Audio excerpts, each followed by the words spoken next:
Welcome back to Key Comic Universe. Today I'm going to be showing you guys how to quickly grade comics at comic conventions, your local comic shop, or anywhere else you buy comics in person.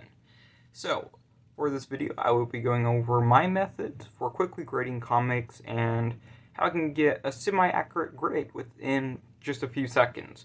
But before I get into it, please like, comment, and subscribe. It would mean a lot and also help out the channel.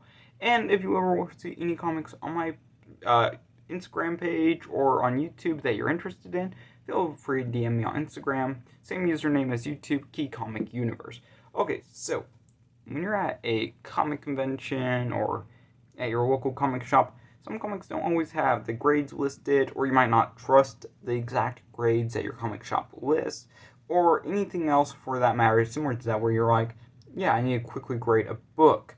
So when you get in there, the first thing you want to look for, and again, this is usually when you're looking through boxes or if you have to see a comic book up first, the first thing I always look at is the spine. So a lot of the spines, you gotta check for spine ticks, non-spine, non-color breaking spine creases, all that type of stuff. So that's the first thing I typically look at. I look at how clean the spine is. Secondly, when you're pulling a book out, the first thing you're always going to notice is the top portion right here. This is where you can look for example, tears, folds, anything like that. Just always be aware that that can be on there. Next is the corners. Always check the corners. Sometimes there's bluntings, creases, etc. So that is something always to be aware of. But when you're pulling these books out, just check for overall condition. And also, these are examples of a high-grade book, mid-grade, and low-grade. I'll be going through differences between each of those in a second. But remember, always check spine. And again, like on dark covers, so if you have a book with a dark cover where it's like black or a dark blue or anything like that, spine ticks show up pretty easily, so you'll be able to recognize those pretty quickly. But you always want to check on those dark covers because spine ticks do also occur more often on them. And really, like older books, if you're collecting stuff from the Bronze Age, Silver Age, even Golden Age, there's usually more defects, and you just have to, you'll see them, but just be aware of them. And for modern books, the main thing you're going to see is spine creases, spine ticks, stuff like that. Next, so for this book, if you were looking at this one in a box, pulling out, the top looks super nice, super clean. So you can go down the book. And again, feel free to just pull these books all the way out. You will just want to get a good idea of grade. So as you can see, this one's a really, really nice copy. Secondly, what I typically do, and this doesn't always work because sometimes, books look nicer on the inside, but always check out the top of the book where you can kind of see what the page quality might look like. Again, sometimes you will have to pull the book out of the bag. And always ask before you pull a book out. You always want to make sure that's okay. But this one, the page quality actually matches all the way through. This one has white pages, but just to be certain, if you're really picky on page quality, always ask to just take a look at the book on the inside. So that's the first example of high grade. Now, here's a mid-grade copy of a book. This one, you're going to pull out and it looks pretty nice. There's not really anything too major except for, a lot of color rub on the white. So, it looks pretty good. And, looking down through it, you can see a little bit of some issues right here on the staple where there's clearly, I wouldn't call it necessarily wear, but just some extra what's the word I'm looking for, extra impact / imprint on the staple where it's clearly been read through. And then you can go down and check this one, and this one does have a bit of rust on the staple, so that's another thing to be aware of. Always look at staples on especially older books because staple rust does happen. Now, it's not the end of the world, but if you want an accurate grade, always check the staples. This one does have a few spine ticks on it as well. You can see pretty well, I hope, on camera. And, it's still a solid copy, but it's not high grade or even in the VF range. And then you get down here and you see this little corner right here. If it's going to show up, there we go. There's a little bit of a smudge and a little bit of blunting right there with kind of a crease to it. But yeah, outside that, the book looks pretty solid from the outside. Now, if you do open up this book does have off-white to white pages, which, is pretty nice for this book. And the staple rust hasn't migrated, no migration. But you wouldn't know that unless you opened up the book, because sometimes you can't always tell how the staple rust has migrated, or if it has. So in this case, for a book like this, I would definitely like to ask to see the inside. But yeah, overall, decent book. This one I would probably give about 5.5 to. I had to check my exact grader notes, but I would give this one about 5.5. And this Midnight book over here, I didn't mention it, but this one's about 9.2. Absolute beauty on that book. Now, finally get into low grade. Now, low grades are usually the easiest thing to see. So, first off, if you pull this book out of a box, the first thing you'll notice is all of these creases and tears. Now, if you don't pull the book all the way out, you won't notice that, the crease goes all the way through the book. And of course, there's this huge rip all the way down this spine over here. The book is pretty low grade, as you can see, tons of spine ticks, tons of issues. Like, this book has definitely seen better days. And, of course, with these books, especially low grade, if, you can quickly grade this book just from eye appeal, of course, and just by looking at it. But especially for like older books in low grade, always has to see the inside of these books. So a lot of times when they're in low grade, I've noticed is that there's a lot of issues on the inside of the book as well.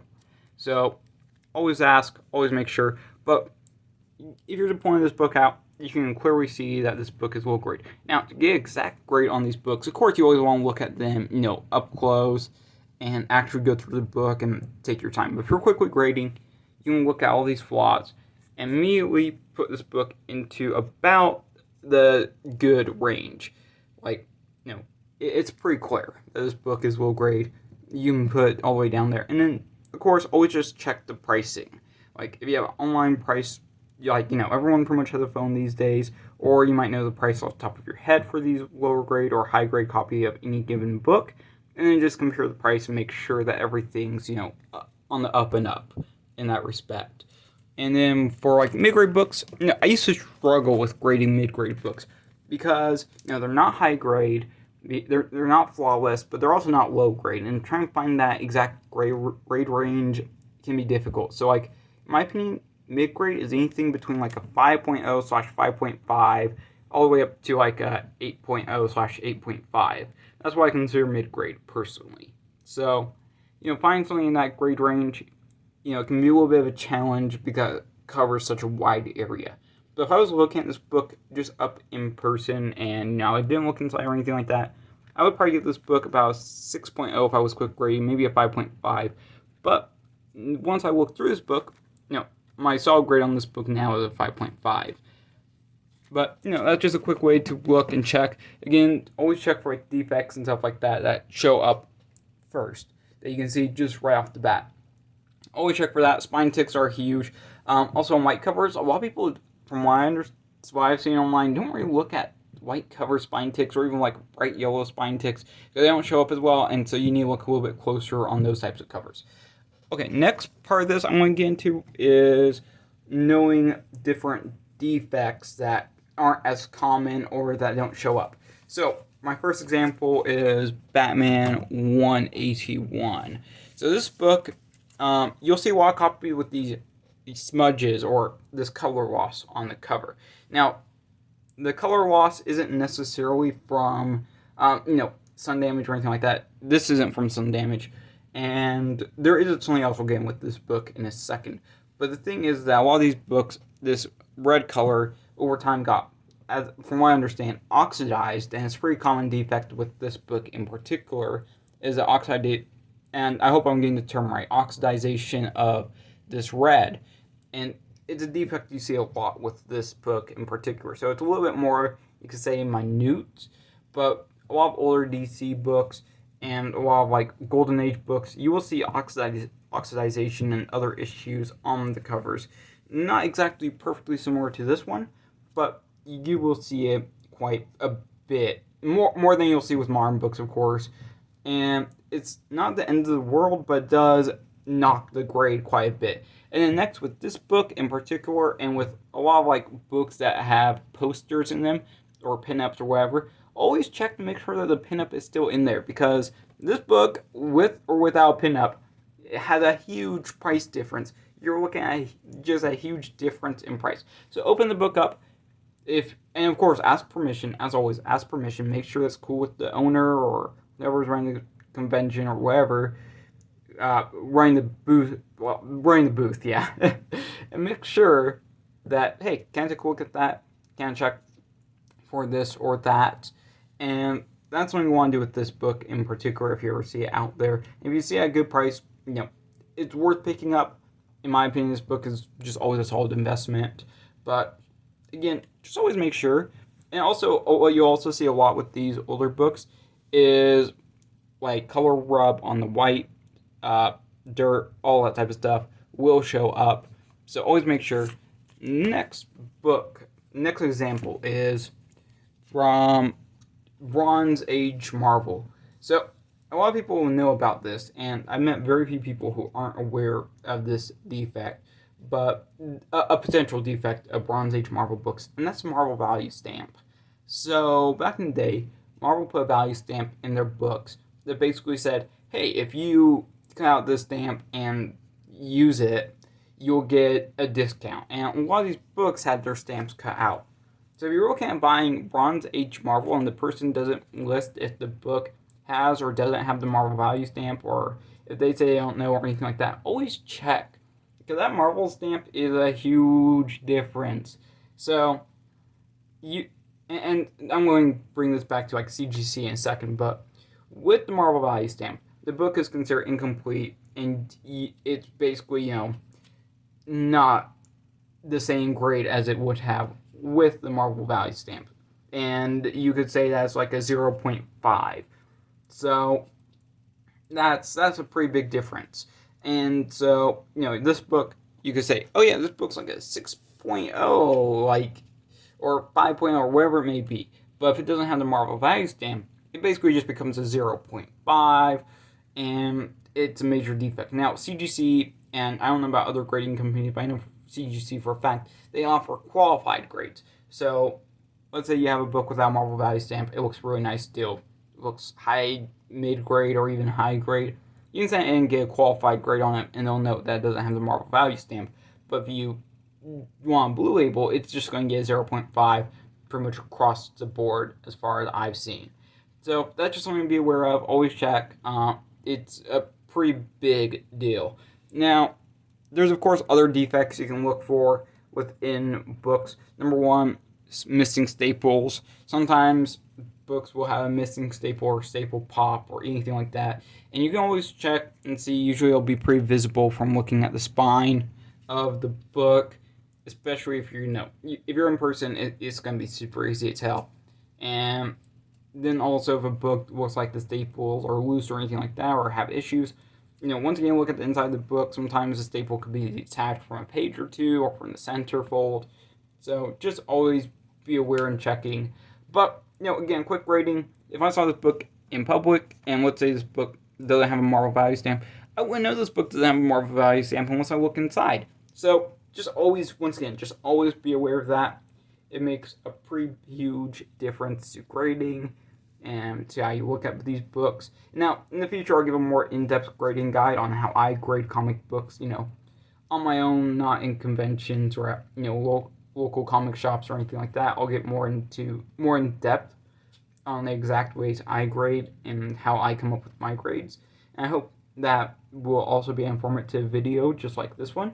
But again, if you're at a comic book shop or Comic-Con, the best thing to do is, number one, give a good look over. On modern books, it's usually pretty plain and pretty clear where the grade's going to be at. On these older books, again, Marvel value stamps, missing or torn pages, all that type of stuff, you want to check. Always check the spine, staples, check out the cover, make sure that they're glossy, that there's no staining, because that can also affect the grade. But yeah, basically then you can come down to rough averages. So low grade books, typically you'll see a multitude of issues, like usually pretty major stuff. That's kind of how it gets to low grade. Mid grade, you'll typically see like, oops, there we go. I almost knocked over that book. So, with mid grade books, you usually see a multitude of spine ticks. You'll usually see some edge wear or creases, but nothing that's going to be like the ends of the world. You might see some staple rust here and there. That does happen. But also check for migration, because that can have a big impact on grade. And also, finally, always look on the inside of these mid and low grade books. And then finally for like higher grade books, usually high grade is actually usually the easiest for me to tell. Like outside of low grade, like really low grade and really high grade is the two easiest areas to kind of get a definitive grade very quickly, because these books will have very few issues. You won't notice anything wrong with them, and unless the back is like completely destroyed of the book and the front somehow still looks really nice, which has happened. But again, these are usually pretty easy to tell, pretty definitive as soon as you see them. But always just double check. And if it's a big value book, always look. If it's like $1 bin or $2 book or whatever it may be, if it's something that's really cheap, honestly, I won't really be like, oh yeah, can I look at the inside of the book? Because you're only paying like $1 or $2. But if it's something really like high end, and this is basically what I'm saying, if it's really high end, you want to be able to look at the book, especially if you're unsure on grade or if you don't trust the grade of the person you're working with. Luckily for me, my LCS, they are amazing at grading. We actually, the funny thing that myself and my LCS, we grade almost exactly the same. I've almost never had like a major discrepancy with them where our grades are completely different. So, that kind of helps out. So, I like to compare where my LCS is at, CGC, and also even online apps can help you with grading, finding an accurate grade. And, I'll talk more in depth on this in the future, but that is my guide to quick grading. If you have any questions, feel free to ask them in the comments or DM me on Instagram. And without any further ado, thank you for watching. Please like, comment, and subscribe, and I will see you guys all in the next video.